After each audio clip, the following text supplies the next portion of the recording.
Galatians 2. Paul accepted by the apostles.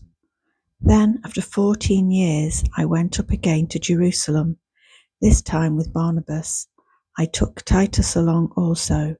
I went in response to a revelation and meeting privately with those esteemed as leaders. I presented to them the gospel that I preach among the Gentiles. I wanted to be sure I was not running and had not been running my race in vain. Yet not even Titus, who was with me, was compelled to be circumcised, even though he was a Greek. This matter arose because some false believers had infiltrated our ranks to spy on the freedom we have in Christ Jesus and to make us slaves. We did not give in to them for a moment, so that the truth of the gospel might be preserved for you.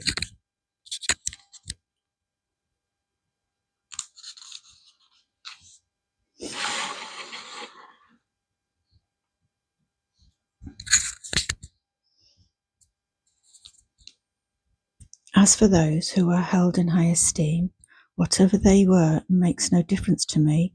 God does not show favoritism. They added nothing to my message.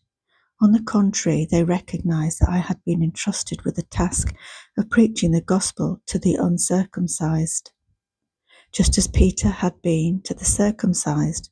For God, who was at work in Peter as an apostle to the circumcised, was also at work in me as an apostle to the Gentiles.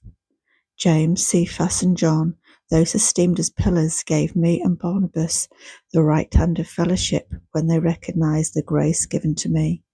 They agreed that we should go to the Gentiles and they to the circumcised. All they asked was that we should continue to remember the poor, the very thing I had been eager to do all along. Paul opposes Cephas. When Cephas came to Antioch, I opposed him to his face, because he stood condemned. For before certain men came from James, he used to eat with the Gentiles. But when they arrived, he began to draw back and separate himself from the Gentiles, because he was afraid of those who belonged to the circumcision group. The other Jews joined him in his hypocrisy, so that by their hypocrisy even Barnabas was led astray.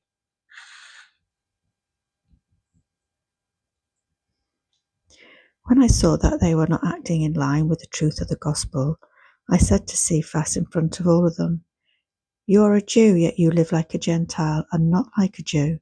How is it then that you force Gentiles to follow Jewish customs? We who are Jews by birth are not sinful Gentiles. Know that a person is not justified by the works of the law, but by faith in Jesus Christ. So we too have put our faith in Christ Jesus, that we may be justified by faith in Christ, and not by the works of the law, because by the works of the law no one will be justified. But if, in seeking to be justified in Christ, we Jews find ourselves also among sinners, doesn't that mean that Christ promotes sin? Absolutely not. If I rebuild what is destroyed, then I really would be a lawbreaker. For through the law I died to the law, so that I might live for God. I have been crucified with Christ, and I no longer live, but Christ lives in me. The life I now live in the body, I live by faith in the Son of God, who loved me and gave himself for me. I do not set aside the grace of God. For if righteousness could be gained through the law, Christ died for nothing.